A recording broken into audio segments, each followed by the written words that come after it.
Baik, terima kasih atas waktu yang diberikan kepada kelompok kami untuk mempresentasikan atau untuk menjelaskan beberapa tugas-tugas dari mata kuliah manajemen pemasaran. Adapun anggota kelompok kami terdiri dari yang pertama atas nama Markus Henry, saya sendiri. Yang kedua atas nama Trisna Andrian Sianturi. Dan yang ketiga atas nama Christine Magdalena Utami. Di sini kelompok kami akan menjelaskan mengapa pemasaran itu penting. Baik, saya akan langsung menjelaskan mengapa pemasaran itu penting. Nah, sebelumnya saya menyampaikan dulu, mungkin masih banyak dari Anda yang mengartikan marketing dan sama dengan sales, meskipun sangat berkaitan erat dengan bisnis dan customer. Namun, sebenarnya marketing dan sales adalah dua hal yang sangat berbeda. Mulai dari pengertian, proses kerja, ruang lingkup pekerjaan, prioritas, dan fungsi yang berbeda, membuat sales dan marketing tidak dapat disamakan. Dalam pengertiannya sendiri, sales atau penjualan adalah suatu aktivitas atau bisnis menjual produk atau jasa dari penjual kepada pembeli dengan harga tertentu. Sedangkan marketing atau pemasaran adalah aktivitas serangkaian institusi dan proses menciptakan, mengkomunikasikan, menyampaikan, dan mempertukarkan tawaran yang bernilai bagi pelanggan atau klien atau mitra dan masyarakat umum. Nah, ada beberapa poin penting dalam pemasaran. Yang pertama, kita melihat dari pentingnya tujuan.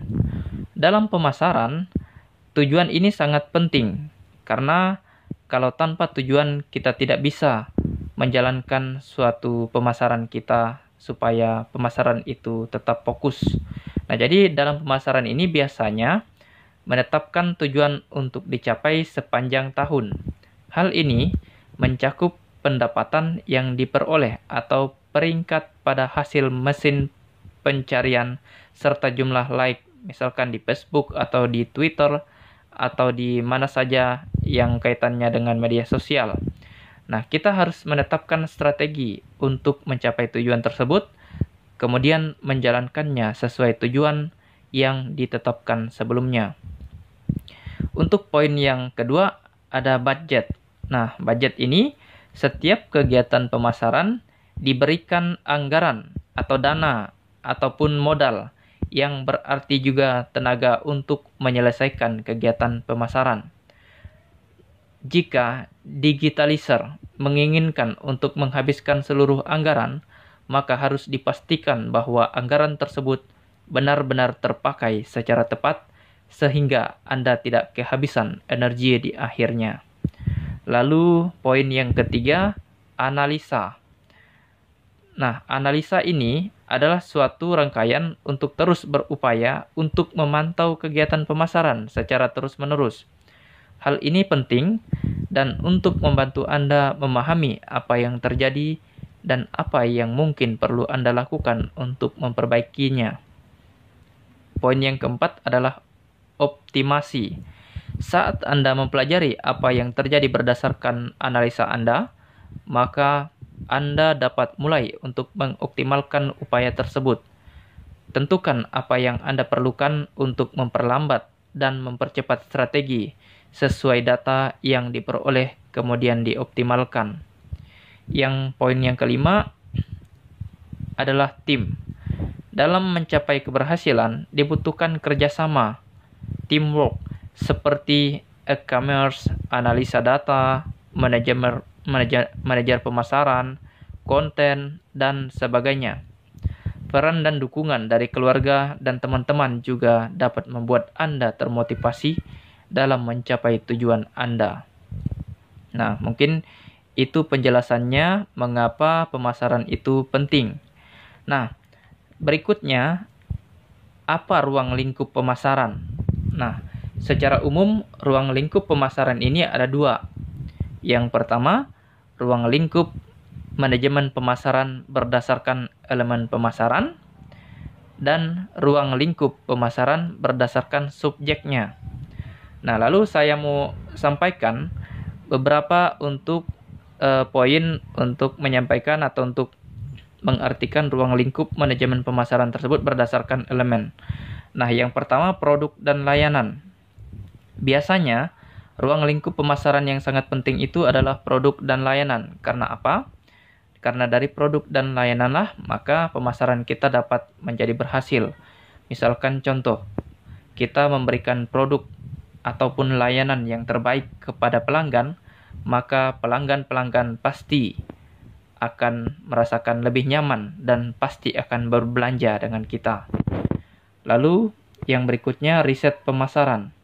Nah, tentu riset pemasaran ini adalah segala sesuatu untuk mengukur sampai mana apakah berhasil atau tidak dalam suatu pemasaran tersebut. Nah, ini perlu riset. Riset ini bisa menggunakan mungkin kuesioner ataupun dan lain sebagainya yang mungkin bisa membantu untuk mengukur dari pemasaran ini. Lalu yang berikutnya saluran distribusi. Nah, ketika kita memasarkan, kita harus mengetahui penyaluran distribusinya ke arah mana. Misalkan kita punya distributor.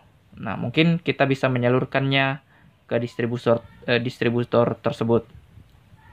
Lalu distribusi fisik. Nah, distribusi fisiknya ini segala sesuatu atau produk yang kita pasarkan itu kita distribusikan sehingga mencapai kepada tujuan yang kita inginkan. Yang berikutnya, keputusan promosi. Nah, keputusan promosi ini berkaitan erat dengan yang namanya riset tadi. Nah, kalau keputusan promosi ini biasanya kita memastikan promosinya di mana, misalkan letaknya di mana, tempatnya di mana. Nah, maka kita harus memutuskan ini supaya kita tepat tujuan kita atau tepat sasaran. Yang berikutnya, keputusan harga. Keputusan harga ini penting, kita harus mengetahui harga yang kita jual atau yang kita pasarkan mungkin bisa lebih rendah dan memiliki kualitas terbaik dibandingkan produk lain. Nah, jangan sampai kualitas keputusan harga ini salah langkah karena biasanya banyak yang harga-harga produk yang mahal namun belum tentu berkualitas, dan sebaliknya yang murah belum tentu kualitasnya juga murah. Artinya banyak sekali produk-produk yang mungkin harga murah namun kualitasnya baik. Berikutnya analisa atau analisis lingkungan. Nah, lingkungan ini juga kita bisa lihat untuk proses pemasarannya. Ruang lingkup pemasaran lingkungan ini misalkan apakah terjangkau oleh kendaraan, mungkin motor atau mobil, ataupun terdapat jaringan atau sinyal. Nah, jadi kalau misalkan ada sinyal, maka proses pemasaran mungkin lebih cepat. Yang berikutnya, umpan balik dari pelanggan. Umpan balik dari pelanggan ini biasanya mencakup suatu pendapat dari pelanggan-pelanggan, mungkin baik buruknya suatu pemasaran yang kita lakukan ataupun mungkin dari produk yang kita pasarkan itu. Nah, jadi pelanggan itu punya hak untuk memberikan kritikan ataupun saran kepada kita sebagai yang pemasaran tadi. Lalu yang berikutnya, tanggung jawab terhadap masyarakat. Tanggung jawab terhadap masyarakat ini biasanya kita harus melihat apa sih yang kita pasarkan itu, apakah bertentangan dengan masyarakat setempat ataupun malah mendukung masyarakat-masyarakat setempat. Jadi jangan sampai kita merugikan masyarakat yang ada di sana. Nah, lalu yang berikutnya poin ruang lingkup pemasaran berdasarkan subjeknya. Nah, yang pertama kebutuhan dan keinginan konsumen. Nah, jadi biasanya kita juga melihat suatu pemasaran itu kita melihat dari suatu kebutuhannya. Nah, jadi kebutuhan konsumen itu apa sih? Misalkan contohlah katakan kita memasarkan suatu produk, katakan mobil. Nah, kita memasarkan mobil, mungkin katakan saya sebut salah satu mobilnya mobil Innova misalkan. Namun kita pasarkan di pedalaman. Nah, jadi kalau misalkan kita memasarkan mobil seperti itu di pedalaman yang mungkin jalannya kurang mendukung, kan salah sasaran. Artinya kita boleh memasarkan mobil, namun mungkin mobil yang mungkin cocok di medannya, begitu. Lalu perilaku konsumen. Nah, perilaku konsumen ini biasanya konsumen ini kan mereka melihat dari apa sih yang kita pasarkan, begitu kan. Nah, jadi suatu yang kita pasarkan itu harus tepat sasaran. Jangan sampai kita memasarkan segala sesuatu yang tidak tepat. Yang berikutnya, perencanaan dan pengembangan produk.